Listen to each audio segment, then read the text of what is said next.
എങ്ങനെയാണ് നമ്മൾ ജനിച്ചത് എന്ന് ആഴത്തിൽ പഠിച്ചാൽ അല്ലെങ്കിൽ പിന്നിലേക്ക് ഇറങ്ങി നോക്കിയാൽ ഇത് വളരെ പ്രയാസം സാധിക്കും. മനുഷ്യജന്മം കിട്ടിയത് എങ്ങനെയാണ്? എളുപ്പമാണ് ആലോചിച്ചു. വെറുതെ ഉണ്ടായതാണോ? അല്ല. എത്രയോ ബുദ്ധിമുട്ടിയിട്ടാണ് ഈ പവിത്രമായിട്ടുള്ള ജന്മത്തെ ലഭിച്ചിരിക്കുന്നത്. പക്ഷേ മനുഷ്യനാകട്ടെ തൻ്റെ പ്രവൃത്തി ബന്ധാവിൽ യാതൊന്നുമേ ശ്രദ്ധിക്കുന്നില്ല. എങ്ങനെയാണ് താൻ കാലത്ത് എഴുന്നേൽക്കുന്നതെന്നും എങ്ങനെയാണ് ഭക്ഷണം കഴിക്കുന്നതെന്നും അത് എങ്ങനെയാണ് ദഹിക്കുന്നത് എന്നും തൻ്റെ അസ്തിത്വത്തിലേക്ക് ഒരു തിരിഞ്ഞുനോട്ടം പോലുമില്ലാതെ സാധാരണ ജന്തുക്കളെ പോലെ തന്നെ ജീവിച്ചു പോണു.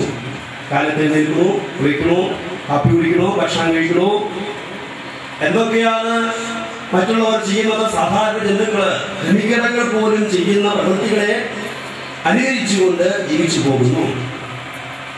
ആരെങ്കിലും ശ്രദ്ധിക്കണ്ടേ എന്താണ് ഈ പവിത്രമായിട്ടുള്ള മാനുഷ്യ ജന്മത്തിന്റെ ലക്ഷ്യം? എന്തിനാണ് ഈശ്വരൻ നമ്മെ ഇത്രയും മനോഹരനാക്കി സൃഷ്ടിച്ചത്? എല്ലാ സൗന്ദര്യത്തെയും ആസ്വദിക്കാൻ പറ്റുന്ന വിധത്തിലാണ് സൃഷ്ടിച്ചിരിക്കുന്നതേ.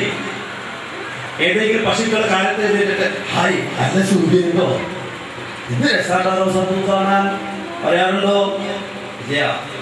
നോക്കൂ, മനുഷ്യനാണത്രേ ഈ പ്രപഞ്ചത്തിന്റെ സർവ്വ സൗന്ദര്യത്തെയും ആസ്വദിക്കാൻ സാധിക്കുന്നത്. ഈശ്വരൻ എന്ന് പറഞ്ഞാൽ സൗന്ദര്യമാണ്, സ്നേഹമാണ്, സത്യമാണ്, ഒക്കെയാണ്. അപ്പൊ ഇത്തരത്തിലുള്ള ആസ്വാദനത്തെ വേണ്ട പോലെ നമുക്ക് ആസ്വദിക്കാൻ പറ്റുന്നുണ്ടോ? ഇതൊക്കെ വളരെ ശ്രദ്ധിക്കപ്പെടേണ്ടതാണത്രേ. തന്റെ അസ്തിത്വത്തിലേക്ക് തിരിഞ്ഞു നോക്കേണ്ടതാണ്. ആരാണ് ഞാൻ എന്നുള്ള സത്യത്തിലേക്ക് ഇടയ്ക്കിടയ്ക്ക് നോക്കണം. ഹൃദയത്തിൽ തിന്നും കുടിച്ചും ഉറങ്ങി കഴിഞ്ഞാൽ മതിയോ എന്നാണ് ഭാഗവതം ചോദിക്കുന്നത്. സത്യം പരം ധീമഹി. ശരിയായിട്ടുള്ള സത്യത്തെ എനിക്ക് കാണിച്ചു തരും. ഈ സത്യമാകുന്ന ഈശ്വരൻ, ബ്രഹ്മം, പരബ്രഹ്മം, ബോധം എന്നൊക്കെ വർണ്ണിക്കപ്പെടുന്നതായിട്ടുള്ള ഈ സത്യത്തെ ഈ ഭാഗവതം ശ്രീകൃഷ്ണൻ എന്ന പേരിൽ നമ്മെ പരിചയപ്പെടുത്തുന്നു.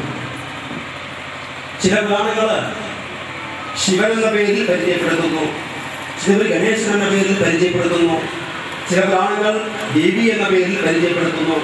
എന്തൊക്കെയാണെങ്കിലും ശരി, പ്രപഞ്ചത്തിന്റെ പരമകാരണത്തെ നമുക്ക് കാണിച്ചു തരുന്നു.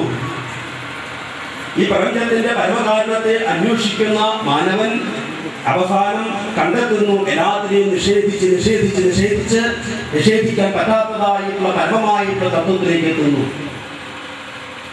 എല്ലാത്തിനെയും അവൻ നിഷേധിക്കുന്നു.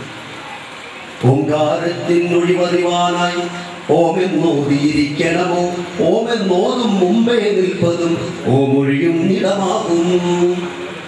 ഓംകാരത്തിന് മുമ്പ് പ്രണസ്വരൂപമാകുന്നു. ഓംകാരത്തിന് മുമ്പേ നിൽക്കുന്നതായിരുന്ന ആ ആദി പുരുഷനെ അന്വേഷിക്കുന്നു. യോ ബ്രഹ്മാണം വിദധാതി പൂർവം. ബ്രഹ്മാവിന് മുമ്പുള്ളവൻ ആരാണ് ഈ പ്രപഞ്ചത്തെ ഇത്തരത്തിൽ മനോഹരമാക്കിയത് എന്നുള്ള അത് ആരാണെന്ന് അറിയാനുള്ള ഒരു യാത്രയാണ് 7 ദിവസം. 7 ദിവസത്തെ കൊണ്ട് നമുക്ക് ഈ പ്രപഞ്ചത്തിന്റെ പരമകാരണനാകുന്ന ശ്രീകൃഷ്ണനെ തിരിച്ചറിയാൻ സാധിക്കുമോ? എളുപ്പമാണത്രേ സാധിക്കാൻ. ഈശ്വരനെ തിരിച്ചറിയാൻ ഒരു ബുദ്ധിമുട്ടില്ല. ഇപ്പൊ തിരിച്ചറിയണം, ഇപ്പൊ തിരിച്ചറിയാം.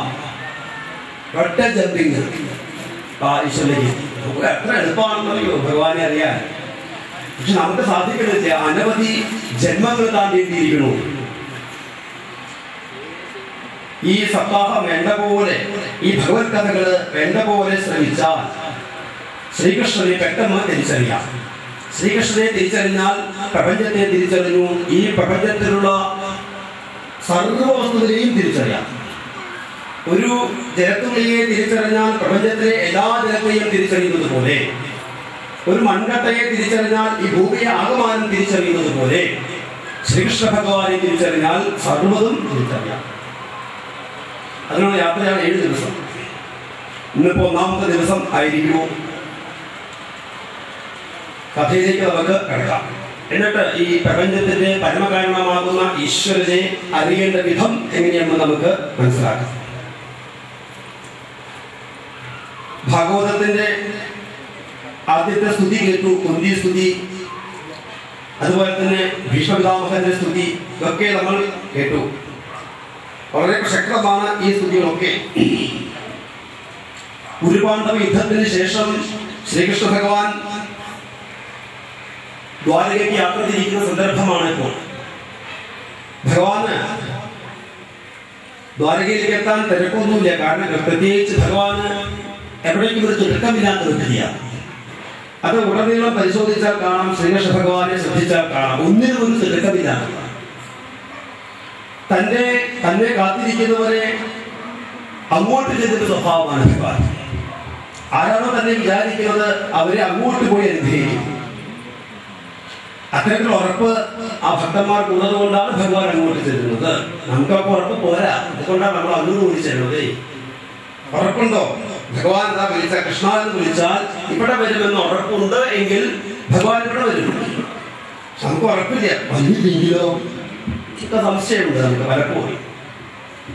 ഈ സംശയം ഇല്ലായ്മ, സംശയം അങ്ങനെ തന്നെ ദൂരീകരിക്കണം. സംശയിക്കരുത്, ഉറപ്പിക്കണം. ഭഗവാൻ വിളിച്ചാൽ വരുമെന്ന് ഉറപ്പിക്കണം. ഈ ജന്മത്തെ കൊണ്ട് ഭഗവാനെ എനിക്ക് കാണാൻ സാധിക്കുമെന്ന് ഉറപ്പിക്കണം. അങ്ങനെ ഉറപ്പിച്ച ഭക്തന്മാരൊക്കെയാണ് ഇവരൊക്കെ ഇനി വരാൻ പോകുന്ന കഥകളിലൊക്കെ വർണ്ണിക്കപ്പെടുന്നതും ഇത് തന്നെയാണ്. കുരുപാണ്ഡവ യുദ്ധത്തിന് ശേഷം യുധിഷ്ഠിര മഹാരാജാവിന്റെ സന്താപത്തെ തീർക്കുവാൻ വേണ്ടി ഭഗവാൻ ഭീഷ്മപിതാമഹന്റെ അടുത്തേക്ക് യുധിഷ്ഠിരനെ കൊണ്ടുപോവുകയും ഭീഷ്മപിതാമഹന്റെ ഉപദേശത്തോടു കൂടി യുധിഷ്ഠിര മഹാരാജാവിന് സന്തോഷമാവുകയും സമാധാനമാവുകയും ചെയ്തു. ഭക്തന്റെ പ്രാധാന്യത്തെ വർദ്ധിപ്പിക്കാൻ വേണ്ടിയിട്ടാണ് അത്തരത്തിലുള്ള നാടകത്തിൽ ഭഗവാൻ അഭിനയിച്ചത്. അതിനുശേഷം ഭഗവാൻ ദ്വാരകയ്ക്കുള്ള യാത്രയിലാണ്. നമുക്ക് ഭഗവാന്റെ യാത്രയുടെ പ്രത്യേകതയെ കുറിച്ച് വർണ്ണിക്കുന്നുണ്ട്. എത്ര പേരായിരുന്നു ഭഗവാന്റെ പിന്നിൽ അണിനിരുന്നത്? സർവർക്കും ദുഃഖമായിരുന്നു ഭഗവാന്റെ യാത്രയിൽ. ധാരാളം പേര് അനുഗമിച്ചു. എല്ലാവർക്കും ഒന്ന് ഉറക്കെ പൊട്ടിക്കരയണമെന്ന് ആഗ്രഹമുണ്ട്. ഒരാളെ യാത്രയാക്കുമ്പോൾ കരയരുതത്രേ, അതുകൊണ്ട് ആരും കരഞ്ഞില്ല. ഭഗവാൻ ഹസ്തപുരത്തിൽ രാജവീഥിയിലൂടെ കടന്നു പോകുമ്പോൾ മാളിക മുകളിൽ നിന്നുകൊണ്ട് സ്ത്രീകളൊക്കെ പുഷ്പങ്ങളും അക്ഷതമൊക്കെ വായതി വിവരിക്കൊണ്ടിരിക്കുക ഭഗവാനെ.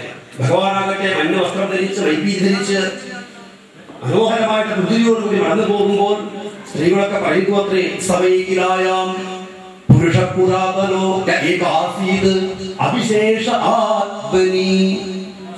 നോക്കൂ, ആ കടന്നു പോകുമ്പോൾ ആരാണ്? പുരാണപുരുഷനാണത്രേ. ഈ പ്രപഞ്ചത്തിൽ യാതൊന്നുമില്ലാത്ത കാലത്ത്, പഞ്ചഭൂതങ്ങളും ത്രിഗുണങ്ങളും എന്തിനേറെ യാതൊന്നുമില്ലാത്ത കാലത്ത് പോലും ഉണ്ടായിരുന്നവരാണ് ഈ ശ്രീകൃഷ്ണൻ. ആ പുരുഷനാണ് കടന്നു പോകുന്നത്. എന്തൊരു ഭാഗ്യം ചെയ്തവരാണ് ഇതൊക്കെ. എന്തൊരു ഭാഗ്യമാണിത്. ഭഗവാന്റെ ഒപ്പം നിൽക്കുക, ഭഗവാന്റെ ഒപ്പം കിടക്കുക, ഭഗവാന്റെ ഒപ്പം ഭക്ഷണം കഴിക്കുക, ഭഗവാന്റെ തോളത്ത് കയ്യിട്ട് കിടക്കുക, ഇതൊക്കെ ആർക്കാ സാധിക്കുക?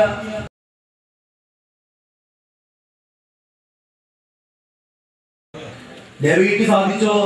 ഇല്ല. കാരണം ദേവി ജനിച്ചത് ദുഷ്കർമ്മത്തിന്റെ ഫലമായിട്ടാണ്, യശോദ ജനിച്ചത് സത്കർമ്മത്തിന്റെ ഫലമായിട്ടാണ്. ആ ദുഷ്കർമ്മത്തിന്റെ ഫലമാണ് ദേവകി 14 വർഷം മധുരയിലെ കാരാഗ്രഹത്തിൽ അനുഭവിച്ചത്. പിന്നീട് കിട്ടി ഭഗവാന്റെ സാമീപ്യം. എന്നാൽ കുട്ടികളുടെ അടുപ്പം, കുട്ടികളായിരിക്കുന്ന സന്ദർഭത്തിൽ അനുഭവിക്കുന്ന ആനന്ദമൊക്കെ വലുതായി കിട്ടുമോ? കുട്ടികളുടെ വിളി, അമ്മേ അമ്മേ എന്നുള്ള വിളി, വെണ്ണയ്ക്ക് വേണ്ടി കെഞ്ചുന്ന ഭഗവാന്റെ സ്വരൂപങ്ങള്, എത്ര എത്ര വികൃതിയാ ഭഗവാൻ അവിടെ കാണിച്ചു കൂട്ടിയത്. ഇതൊക്കെ അനുഭവിക്കാൻ ആർക്ക് യോഗമുണ്ടായി? യശോദയ്ക്ക് യോഗമുണ്ടായി. അതുകൊണ്ട് വർണ്ണിക്കുന്നു അത്രേ, ആ യദുവംശം വളരെ മഹാത്മ്യമുള്ളതാണ്, ധന്യമാണ് അവരുടെ വംശം എന്ന ആ സന്ദർഭത്തിന് അവർ വർണ്ണിക്കുകയും ചെയ്തു. ഇങ്ങനെ ഭഗവാനെ ദ്വാരകയ്ക്ക് യാത്രയാക്കുകയും ചെയ്തു. ഭഗവാൻ നേരെ ചെന്ന് ദ്വാരകയിലെത്തുകയും തന്റെ ശങ്കരത്തെ വിളിച്ച് സ്വതരങ്ങൾക്കൊക്കെ ആനന്ദത്തെ നൽകുകയും ചെയ്തു. സർവ്വദ്വാരകയുടെ വീതിയെല്ലാം അലങ്കരിച്ചിട്ടുണ്ട് ഭഗവാനെ സമീപിക്കാൻ വേണ്ടിയിട്ട്. അവിടെ നിന്ന് ഭഗവാൻ ഓരോരുത്തരെ ഓരോ രീതിയിൽ ഭഗവാൻ കണ്ടുവത്രേ.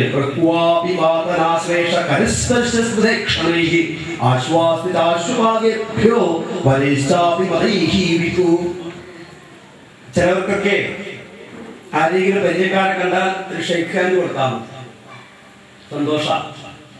ചിലർക്ക് അതൊന്നും പോരാ. ചിലർക്കൊന്ന്